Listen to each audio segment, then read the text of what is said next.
अब लोकल खरीदोगे तो बहुत सस्ता मिलेगा, लेकिन I don't recommend that. Double का भी रीजन है, वो later on I be discussing. पहले तुम बताओगे तुम डबल क्यों पहन रहे हो। Now use personal protective equipment wherever it is needed. The PPE is being worn. Use होता है sharps basically.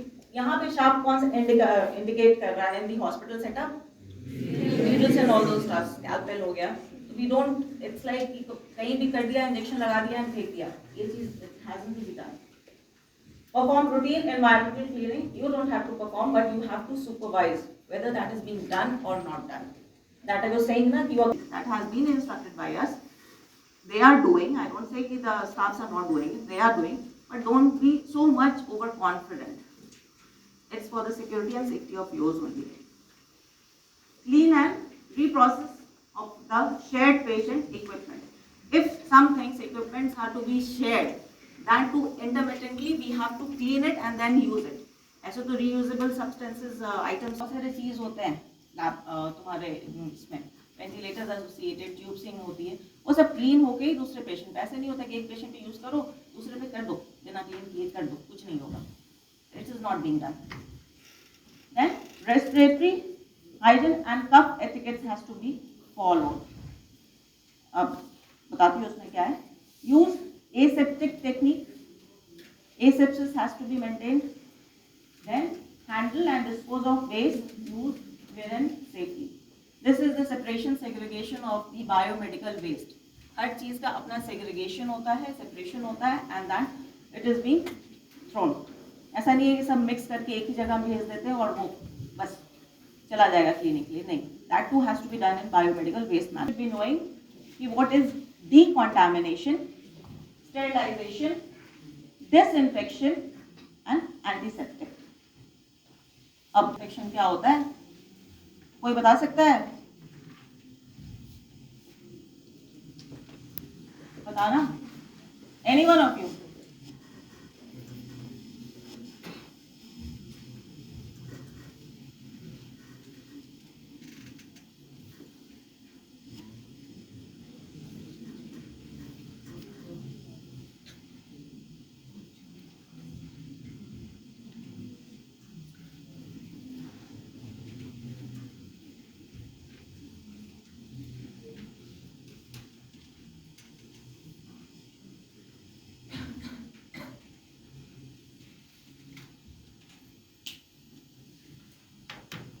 Your name? Pratibha. Pratika. With a K. Okay. Yeah.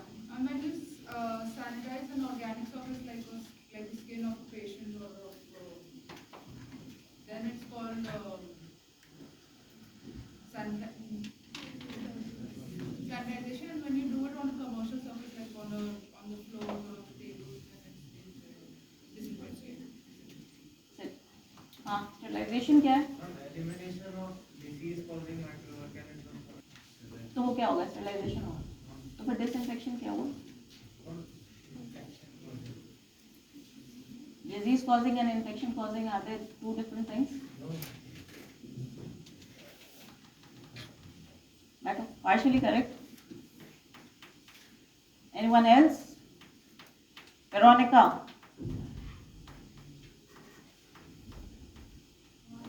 Cleaning surface on the commercial surfaces using disinfectant, sterilization, and when we disinfect a person or skin, it's antiseptic, using antiseptic. Anyone? कुछ हाँ करोगे तो उसमें detail में will be dealing with the different organisms. Structure basis कैसे होता है, क्या होता है, नहीं होता, ऑटोक्लेव होता है, हॉट एयर ओवन होता है. अभी for your first year you should be knowing decontamination in animate objects or any of the objects which you want to be freed of any microorganism. Simple decontamination. सब parts हैं उसके, मतलब header हो गया तुम्हारा decontamination, सब parts sterilization, disinfection, antisepsis. These are the forms of decontamination. Sterilization when you are killing getting freed of any of the objects from microorganism including spores. Microorganisms मतलब germs हुए तुम्हारे. These are special spores of microorganisms. Bacteria के spores होते हैं, fungus के spores होते हैं. Unfavorable conditions में bacteria, fungus, viruses, they attain such life on which it is highly resistant to any of the chemicals.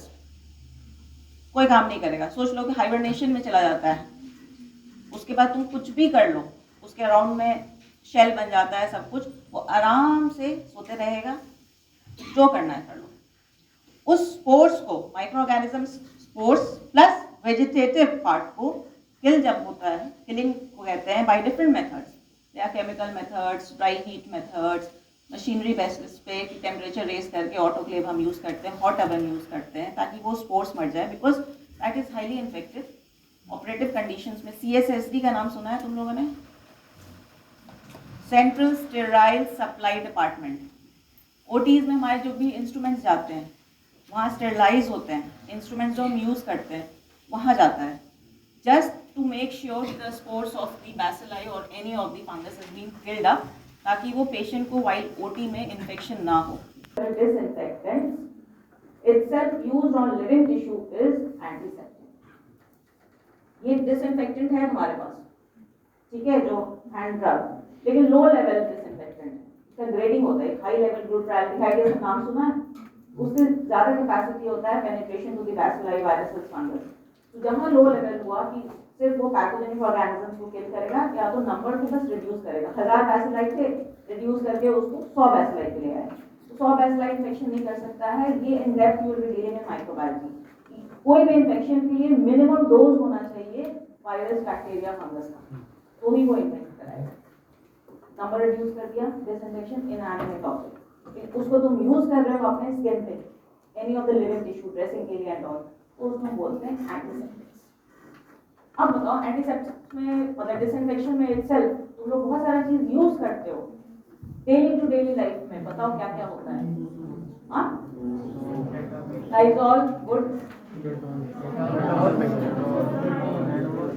Soframycin, हाँ हाँ, अरे जोर से बोलो. हैंड वॉश टर्म बोल रहे हो. I am asking about the disinfectant जो तुम यूज करते हो.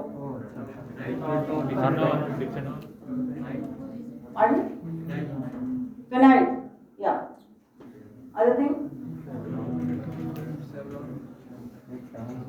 बताओ, तुम लोग बहुत यूज करते हो. आफ्टर शेव में क्या रहता है? अब वो क्यों रहता है? रहता है ना, कट मार्क नहीं. ऐसा तो नहीं है कि सोचते हो कि बस शेव कर रहे हैं तो आज तो आफ्टर शेव लगा के जाएंगे मार के फ्री हो, आज तो कोई ना कोई गिरेगा. ऐसा नहीं होता है. वो उसके लिए नहीं है. रणवीर सिंह को करना है तो जो ऐड करना है, लेकिन there is some purpose behind it कि why you are using after shave lotions. तो उसके अंदर पढ़ा भी है कि क्या कंटेंट है. डेटॉल सोप, तुम हैंड वॉशिंग बोले, डेटॉल सोप में कॉन्स्टिट्यूएंट क्या होते हैं बता सकते हो?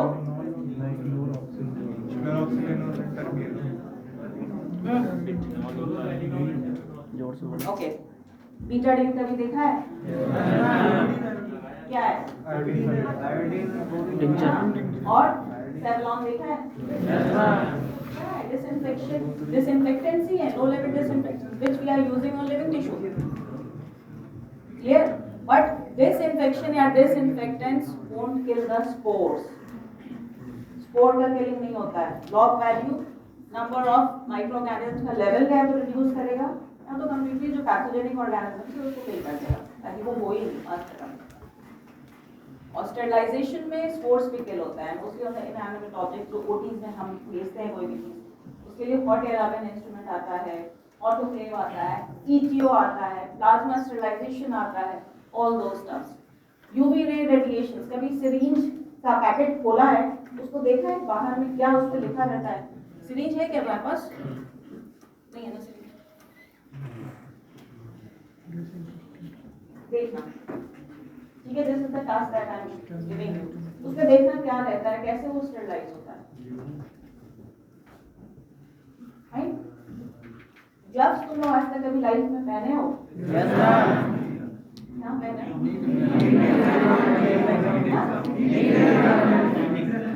एक आध नीट के एग्जाम, ठीक है, वो तो बॉक्स से निकाल के दे रहा होगा।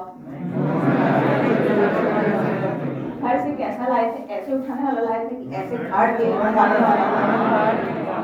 कैसे स्टेलाइज होता है? और होता कुछ और लेवल पे तो जल जाएगा। ई यूवी रहेगा, EQ रहता है, plasma sterilization it depends which level of sterilization they have used the company. वो sterilized आता है ना, that is sterilized, that is not disinfected. Sterilized वाले gloves अलग होते हैं। Disinfectant वाले एक और लेवल का होता है जो तुम्हारा यूज एंड थ्रो ग्लव्स आता है, जो you will be using in anatomy, biochem, physio, जहां भी। स्टेरिलाइज्ड तुम लोगों को क्यों दिया जाएगा डिसइंफेक्शन करने के लिए? बेचारा ऑलरेडी मरा हुआ है, ठीक है? आपके गुरु हैं वो तो निकल गए हैं, उन पे स्टेरिलाइज की जरूरत एज सच नहीं पड़ती है, because not you are not going to operate और transmit any of the infection. Disposably वहां पे generally I think they will be providing you, और तुम लोगों को लेना होगा। I don't know. This is the thing that you should be knowing. Basic तुम लोग सब चीज यूज कर रहे हो, now the time is to implement it and why you are using it. Already discussed with you. So why the standard precaution? So that any of the transmission of infectious material is not there, which will lead to any of the disease. So a disease major. These are the different names that was given. Universal precaution सबसे पहले दिया गया, then उसको term change करके body substance isolation, then standard precaution 96 में आया, then isolation precautions came as per the emerging organisms, but again उसको बोला गया ये सब नेम्स आए and people started using the first one itself. Exam में भी अगर मान लो गलती से एग्जामिनर कोई लिख देता है यूनिवर्सल, तो कंफ्यूज नहीं होना है, पहले था स्टैंडर्ड ही प्रिकॉशन, मतलब यूनिवर्सल प्रिकॉशन ही था। ये मत बोलना कि नहीं स्टैंडर्ड ही आएगा तो ही लिखेंगे, यूनिवर्सल आएगा तो नहीं लिखेंगे, ठीक है? क्योंकि प्रीवियस कॉलेजेस में भी जो डिस्प्ले भी है यूनिवर्सल प्रिकॉशन के ही नाम है।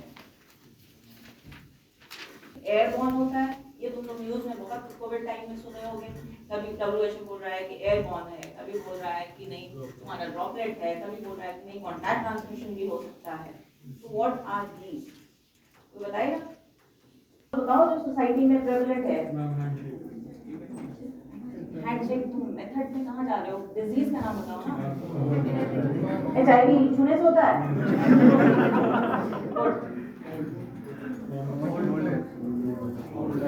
Any of the sexual transmitted disease? AIDS होता है।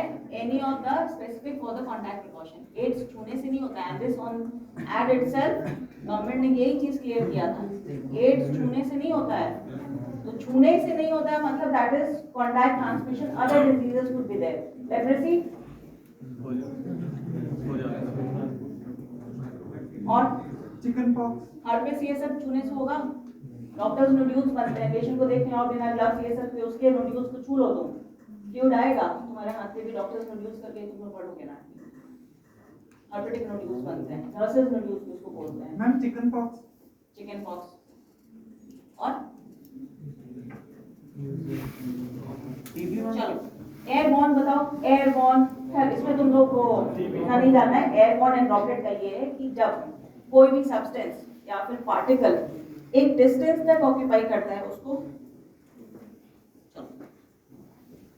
ये टर्म याद रखना है 5 माइक्रोन।